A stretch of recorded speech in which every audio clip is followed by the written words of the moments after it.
Today I'm in Scarborough to follow in the footsteps of Anne Bronte's last few days. I started here at her grave on what is the 175th anniversary of her death.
So I'm here today on a very wet day in Scarborough. It started off nice, but the rain's here. I've come to pay my respect to Anne Bronte, who died on this day, the 28th of May. This is the day I've come to visit, and I've just left her a little gift of some feathers as a sort of a mark of my respect. I thought maybe some wild bird feathers might be just what she would like. So I'm going to have a walk around and I'll show you what the church is like and also the churchyard. Let's just hope we don't get too wet.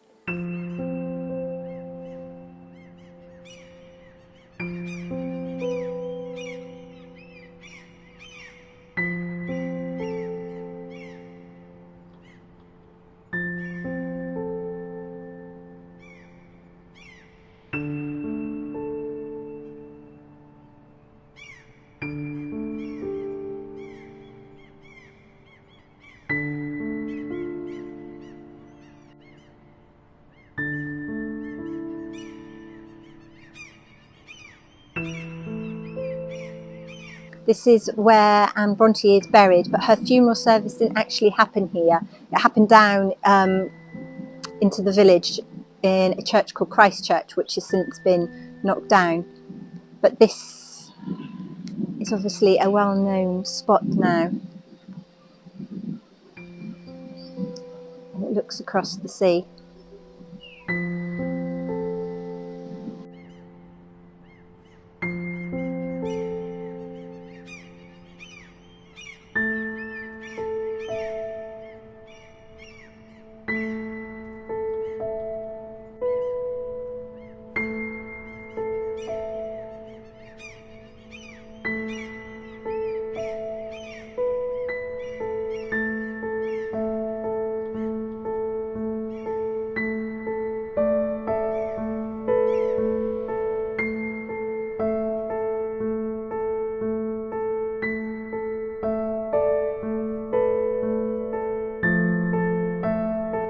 I was lucky enough to attend an event within St Mary's Church called About Anne, and I managed to film a little bit for you, but I'm afraid the sound quality isn't great.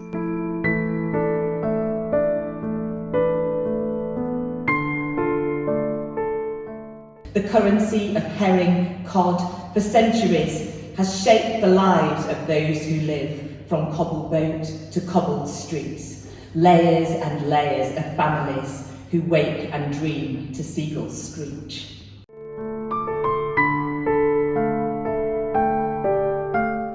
But the cobbles remain, though much spruced up and clean these days. The parsonage is the cherry on top of the endeavour, a beacon of books, intrigue and tiny shoes. The shop, always warm and filled with the latest titles, the feature on every birthday or Christmas wish list. Emily's sofa, Anne's handkerchief, horrifying and pulling on heartstrings. Branwell's magnificent recreated ruin of a bedroom.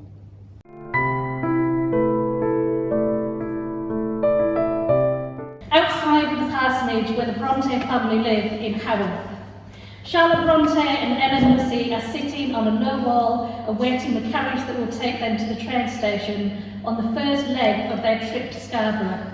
Anne Bronte is inside saying goodbye to her father and her pets. This is a bad idea. We all know this is a bad idea, though. Bad doesn't even come close, does it, to describing it? What can you do, though? Charlotte, you've got to say yes. You've said yes. You've got to go along with it now. You've seen her despair, her hope. People will understand. I'm not worried about people. What then? What do you want to do? It's decided. It's here. We are going. But yesterday, you saw her. She was so sick we had to cancel. Yesterday, you had to stand for 3 hours at Leeds train station waiting on us. That's how unpredictable this situation is.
So I'm back at my B&B here in Scarborough. I'm staying the night.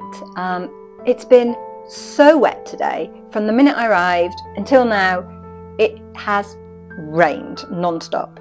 I got very wet. So I spent most of the day up at St Mary's Church in the graveyard this morning to pay my respects to Anne. And then this afternoon there was an event in the church called All About Anne. And it was just that, all about Anne. It was talking about her work, there was readings, there was poetry, and it was a lovely way for people to come together and pay their respects, really.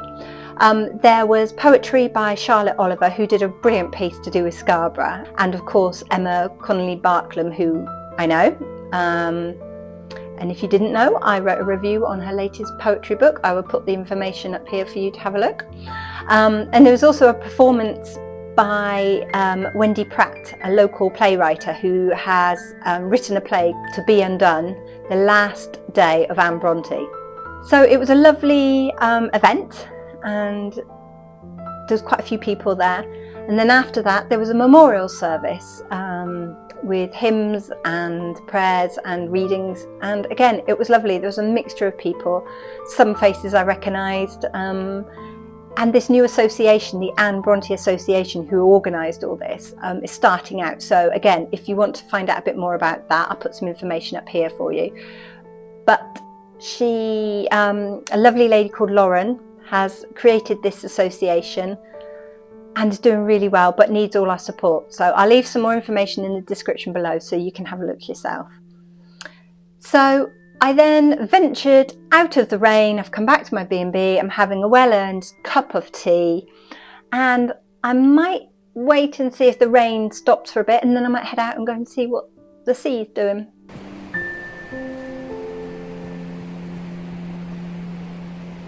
So the rain has stopped and I've come out, and I just wanted to talk to you a bit about Anne's final days here in Scarborough.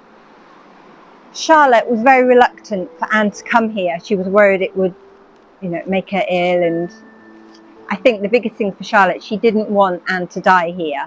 She didn't want to have the sole responsibility of dealing with Anne's death. She just lost Emily Bramwell a few months before that. It was a lot for everyone to go through. So Charlotte asked Dr. Teal his advice, and he actually confirmed what Anne had said, which was the sea air will do the world a good. I mean, Anne had already tried loads of potions and creams and you know what to try and overcome her condition. But sea air was always classed as good for the lungs, the fresh air, the salt air. So finally Charlotte agreed, but right until they got here she was very reluctant. Any excuse, she would say, no, maybe we should go home. And even when they were here there was talk of them going home, but Anne was very consistent with her reply, which was, no, I want to stay here. So they stayed here in what was called Woods Lodgings, which is now gone, is now the Grand Hotel. And it's where Anne had stayed when she was working for the Robinsons, and they came here to Scarborough for holiday, so she knew the place and she was very comfortable with it. And it had views across the sea, so Anne could sit in their room and look out the window at the sea, watching the sunset, which was perfect for her.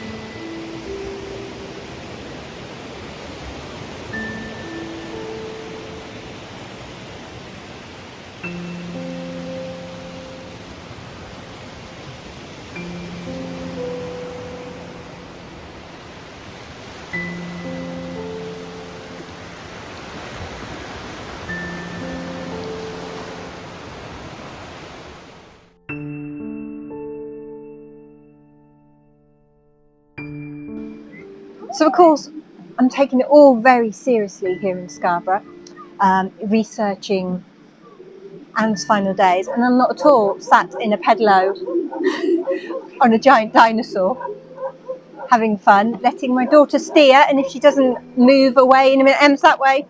So it's a new day, the sun is out, and we're going to carry on looking around Scarborough to see what Anne got up to on her last day.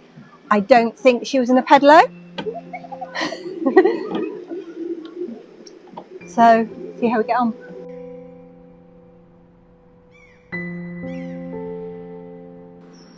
I spoke too soon. It's now raining. Meant to be a nice day today. I don't want rain.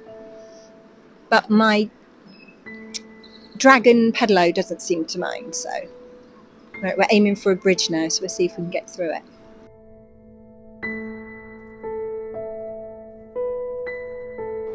So I've come to Falcon's Place, where originally in the Anne Bronte's time there would have been a bath here called Harlan's Bath. It's believed Anne came here to have a bath. She came on her own, which Charlotte and Ellen wouldn't have been pleased about. And she had just this assistant, the attendant there to keep an eye on her. Then from here she walked back to Woods Lodging where they were staying, and apparently she collapsed at the gate because she was so exhausted from this little outing. The baths are no longer here, nor are the buildings. It's very much now shops, coffee shops, B&Bs, places like that.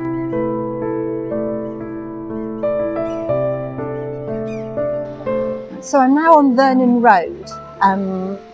Behind me is the library, but just down here is Iceland, the food shop. But before it was Iceland, it was Christchurch, which was where the funeral service of Anne Bronte actually happened, because St Mary's was being renovated. Obviously, sorry, seagulls, lots of seagulls. Obviously it's been knocked down and now a modern building has been put in its place, and Iceland, the food shop, the frozen food shop, is now there. But it would have been the church. I'll try and find some images of what it would have looked like in its day, because there is no resemblance to it now of a church. It is very much a modern shop. So my pet seagulls, which are following me, and I will now wander off to find our next location. But it's sad to think that this is where Anne had her funeral, the actual service, and now there's nothing to show of it at all. No plaque, nothing. No one would even know it was there. It was knocked down in about 1979 apparently. So there you go.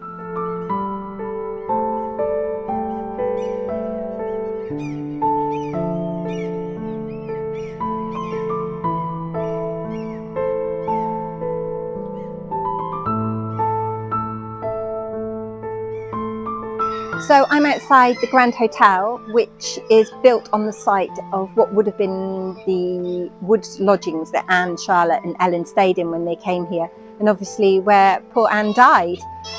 There is a blue plaque now on the wall behind me to remember Anne's last location, you could say, but obviously the hotel that they stayed in is long gone, and in its place is this. It used to be quite grand, hence the name Grand Hotel. It's not quite as nice as it used to be. Scarborough is not the gentrified town it was in Anne's day.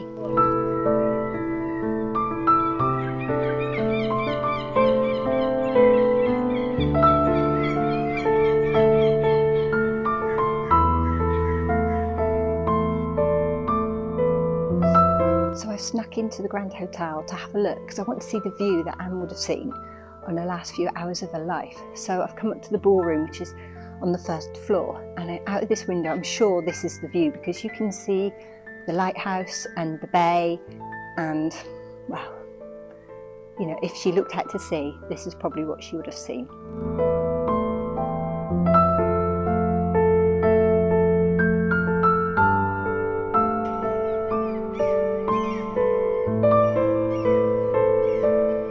So I'm now at the top of the cliffs. This would have been St Nicholas's Cliff, where there would have been Travis baths. This is where we think Anne would have come on that day when she had a little wobble afterwards. It's probably more likely because this row here, even though it's no longer visible and you can no longer see where the baths would have been, her hotel was just, or her lodgings was just over there. So it's a lot shorter distance than it would have been at the other baths in Falconer's Place. As you can hear, the seagulls have followed me here, and they are very consistent with their noise. They are extremely loud. I think every seagull in Scarborough has decided to visit me today. But the sun's come out, so that's a blessing. The thing you notice about Scarborough is a lot of the old buildings have gone. There's a lot of Edwardian now in its place of what would have been there when Anne and Charlotte and Ellen came. And of course, during the sort of 40s, 50s and into the 60s, Scarborough was a very popular seaside town. So a lot of the old was knocked down to make way for what became modern architecture of the 60s, which we all now frown upon slightly because it is quite ugly. But Scarborough is still very popular, still very busy. Quite sad because I would have loved to walk through the same door that Anne had. I'd have liked to look out the windows that she would have done, and obviously, you know, not possible today. But it's just great to know that I followed in her footsteps today. I've been to the same places that she has been. The seagulls are dive bombing now. It's quite scary. So we're going to go down to the beach. I'm going to go and see if we can see some donkeys, because that's something else Anne would have done in her time here. So we're also going to go and see what the sea's up to, see if the tide's in or out.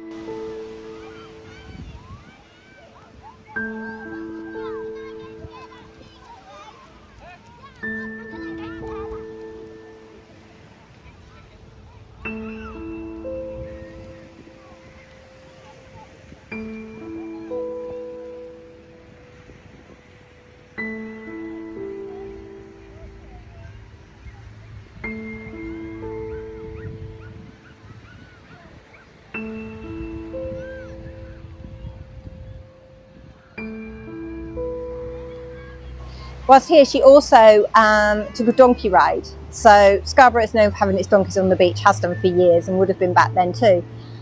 She went on a small carriage and was led by a donkey, which she insisted on taking the reins herself, because she was worried that the lad that was running it would either make the donkey go too fast, or be too fast for her. So she took the reins. And she spent an hour just going up and along the beach, relaxing, looking out to sea, taking it all in. And I think it was very calming for her. On the Monday, Anne woke early, about 7 o'clock, and decided to get herself dressed. She wanted to go downstairs to breakfast, but when she got to the stairs, she felt faint. So Ellen volunteered to carry Anne down the stairs. She almost took Anne on her back and carried her down. But when they got to the final steps, Anne's head lolled forward and knocked Ellen off balance. But luckily, Ellen managed to keep her balance and set her down in a chair. But imagine it shook her up. I can imagine that Ellen thought, you know, Anne had died or something on her back. So Anne had a meal of boiled milk for her breakfast, and that was it. And she did quite well on the Monday morning until about 11 o'clock, when she said something felt different, something had changed. They went back up to the room and sat at the window for a while, looked out to sea. But then after a while she became quite distressed, and they moved her to the sofa so that she could just relax a bit more. And it's then that she spoke to Charlotte and to Ellen, telling Ellen that she needs to be a sister to Charlotte, and telling Charlotte to take courage, Charlotte, take courage. The doctor arrived, and Anne asked him outright, you know, how long have I got? The doctor did say, it's not long to go now. The doctor came back a few times in the next few hours to keep checking on her, until at 2 o'clock, sadly, Anne died peacefully, and with Charlotte and Ellen there in her beloved Scarborough. What more could you ask for? Today's video was hard to record. I kept thinking about how Charlotte and Ellen felt on their way home, and how devastated Patrick must have felt reading the letter saying his youngest daughter had died. Please check out the Anne Brontë Association. They're doing great work in Scarborough to celebrate Anne's life and work, but need your support whether you're in the UK or further afield. Thank you for watching this and all my videos. Your support over the last few months has meant so much to me. If you haven't done the whole subscribey, likey thing, then please do, because it lets YouTube know we want to watch more Brontë content. See you next Friday for more Brontë adventures. Bye!